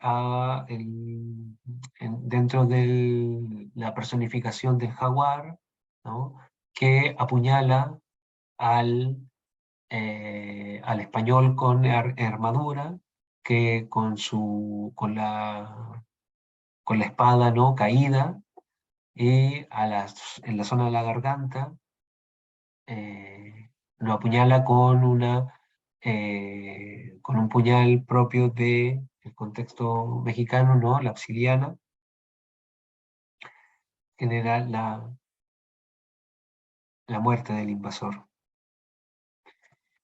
Y uno de los últimos, ya este del año, perdón, no uno de los últimos, sino que ya en el contexto de la vanguardia, en 1947, cómo pasamos, ¿no? Desde esa representación pictórica, tan del contexto de la estética cubista, con la fragmentación y la juxtaposición cubista, a un contexto de la fiesta, del color, de lo multitudinario y como expresión propia de lo americano, ¿no? Y también con la cuota esta subjetiva propia de Rivera, que va representando tanto a personajes históricos, Sor Juana Inés de la Cruz, que está por allí, ¿no? Benito Juárez, y también contemporáneo, ¿no? Frida Kahlo, en fin, otros más. Pero cómo pasamos de esa búsqueda por los elementos compositivos, ¿no? Los elementos formales, en este caso en el ámbito pictórico, plástico, y que es la búsqueda, ¿no? Dentro de los ismos, ¿no? Europeo, en el caso de Diego Rivera, y cómo una vez llegado a México, tenemos este cambio en la estética y este empaparse de una búsqueda identitaria, una búsqueda por lo autóctono, por lo nacional. Y ahora sí, acabando, habíamos hablado del contexto de las vanguardias que vamos a tener en esta proyección autóctona, una expresión de las distintas sensibilidades étnicas o raciales que conformarían el elemento dentro del dispositivo colonial, y también habría también una manifestación de las formas del habla de cada una de estas de estas etnias. Solamente para cerrarlo, vamos a trabajar en la próxima clase con elementos ya más alejados de la poesía, mayormente poético. Vamos a cerrar primero mostrando cómo se desarrolla la poesía afro, ¿no? La poesía negra, o dentro del contexto del que, en el que estamos trabajando las vanguardias, se le llamó el negrismo, ¿no? Dentro de la poesía negra tenemos distintos representantes. Uno de los mayores, más importantes, tenemos en Puerto Rico a Luis Palé Matos, en Santo Domingo a Manuel del Cabral, en Cuba a Zacarías Tallet, a Carpentier, ¿no? Nicolás Guillén, un gran elemento. Venezuela a Andrés Eloy Blanco, en Colombia a Jorge Artel.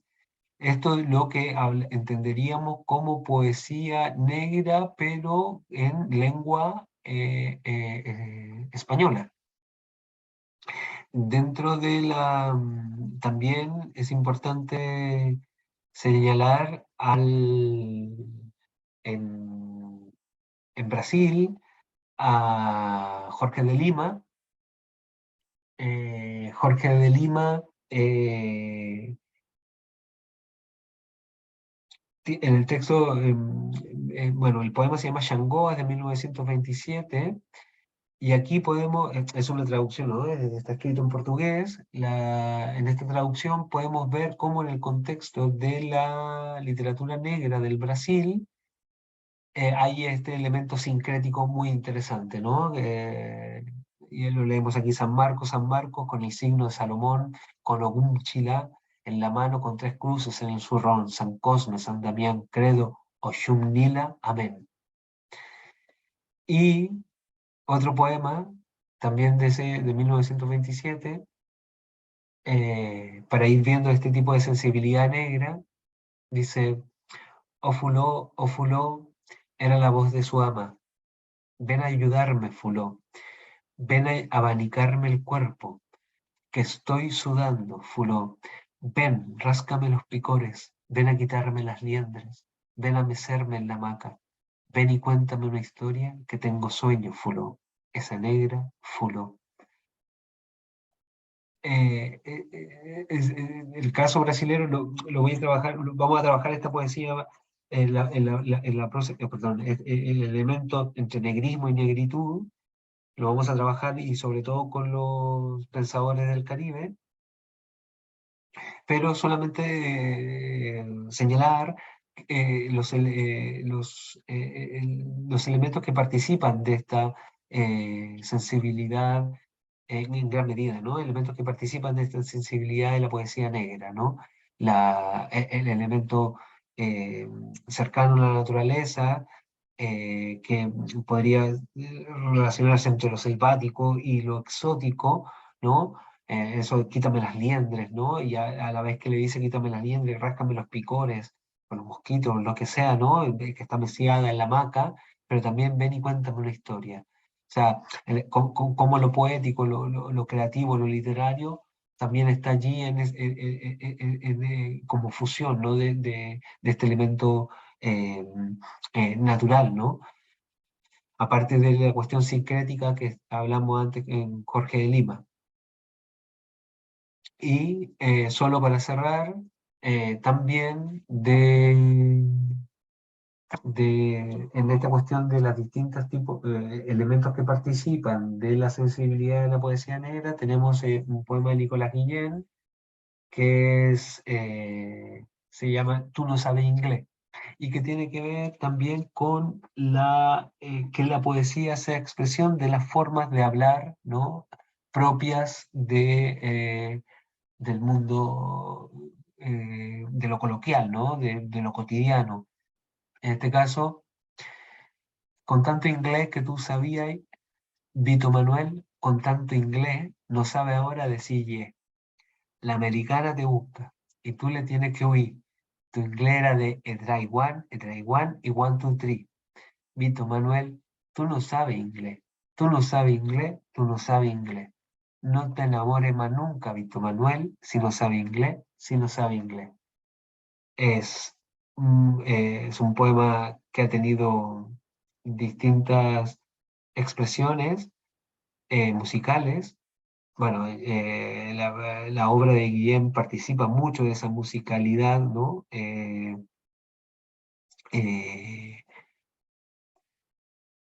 de esa musicalidad caribeña, negra, y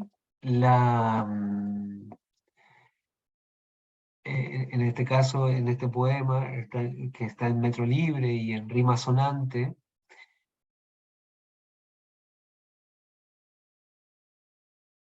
la... mm, un segundo, se fue. Ahora sí también.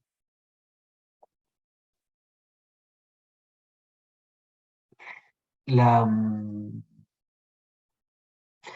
el poema este, la repetición da el ritmo de la danza, ¿no? Y hay una burla aquí muy interesante de lo americano, en el caso, en el contexto de la Cuba de los años 30, ¿no? Este poema de Tú no sabes inglés es de motivo de son, que está escrito en 1930 de Nicolás Guillén, y es en el contexto de la dictadura pro-yanqui, ¿no? Y sabiendo que la Cuba de aquel entonces, eh, la irrupción que genera con lo americano, ¿no? Luego de pasar de ser del proceso de independencia que ha estado a finales del siglo XIX en Cuba, que se sale de España, los estadounidenses entraron muy rápidamente y Cuba pasó a ser como el salón de fiestas, ¿no? De los yanquis. Y hay una burla aquí de los americanos y de los negros que se sienten atraídos por ese mundo ajeno, ¿no? La americana te busca y tú le tienes que huir, le dicen, ¿no? Y que tu inglés era de Taiwán y de one, two, three. Y que desfigura el inglés para transcribirlo tal como lo pronunciarían los caribeños y en el contexto de los negros del Caribe, ¿no? Ese rasgo de humor y una ironía que cae no solamente sobre los yanquis, sino sobre los negros que quieren hablar el inglés, ¿no? De,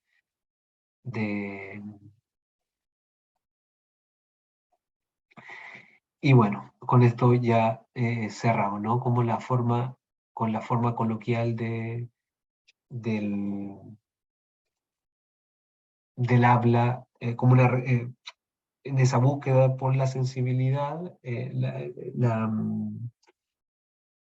la, digamos, la emergencia representativa a nivel poético de las formas de hablar cotidianas, ¿no? Hay sí, para cerrar y sobre todo en contexto de la poesía de Nicolás Guillén, que al inicio tiene mucho, en el texto en el poemario de 1930 tiene mucho que ver con esta búsqueda, con la poesía negra. Guillén al final termina siendo un poeta muy cubano, ¿no? En el sentido, cómo va a entender una parte de la intelectualidad latinoamericana la construcción de estas nacionalidades, ¿no? Como una conformación mestiza, ¿no? Entonces va a reivindicar tanto el ámbito negro como lo español. Y hay un poema de Guillén, con esto cierro, y es más o menos para mostrar cómo las vanguardias son herederas de esa discusión sobre este dispositivo colonial. Y en esta discusión por la diversidad de etnias que participan de los territorios latinoamericanos. Y que este poema se llama Balada de los Abuelos. Dice, no lo tengo, por eso no lo escrito, por eso no lo muestro. Dice, Balada de los Abuelos. Sombras que solo yo veo, me escoltan mis dos abuelos. Lanza con punta de hueso, tambor de cuero y madera, mi abuelo negro. Gorguera en el cuello ancho, gris armadura guerrera, mi abuelo blanco. Don Federico me grita, y Taita Facundo calla. Los dos en la noche sueñan, y andan, andan. Yo los junto, Federico, Facundo, los dos abrazan, los dos suspiran, los dos las fuertes cabezas alzan, los dos del mismo tamaño, bajo las estrellas altas, los dos del mismo tamaño, gritan, sueñan, lloran, cantan, sueñan, lloran, cantan, lloran, cantan, cantan. Eh, Cómo muestra, ¿no?, esta fusión, por un lado la vertiente española y por otro lado la vertiente africana, negra, ¿no?, en Guillén, ¿no?, con la idea de los dos abuelos, pero es interesante que Don Federico, el español, grita, me grita, y Taita Facundo calla en esta lógica. Entonces, solamente esta sesión fue un mostrario, pretendía llegar al Caribe, solamente mostramos en el caso de la poesía negra de Guillén, pero la próxima sesión entraremos dentro de un debate por la negritud, ¿no? Una cuestión es el negrismo, que tiene que ver con la poesía de inicio del siglo, de las primeras décadas del siglo XX, y luego la negritud como concepto filosófico y de reivindicación política. Eso lo vamos a leer tanto en Brasil como en el área Caribe, en Martinica sobre todo, y también mostrando las distintas repercusiones que tiene el dispositivo de la colonia hispana y lusitana y francesa, ¿no?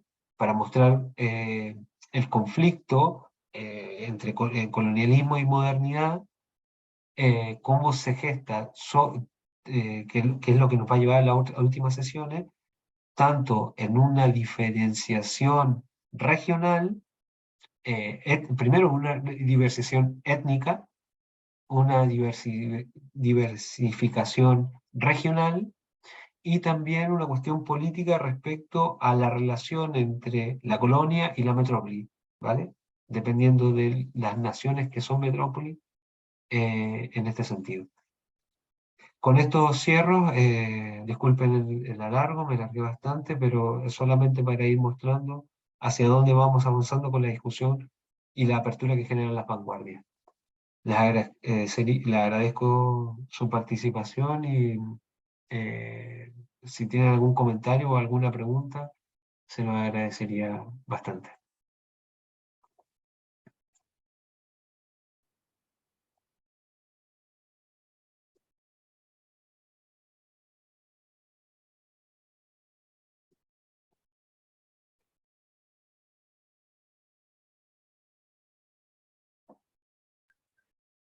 Yo quería plantear una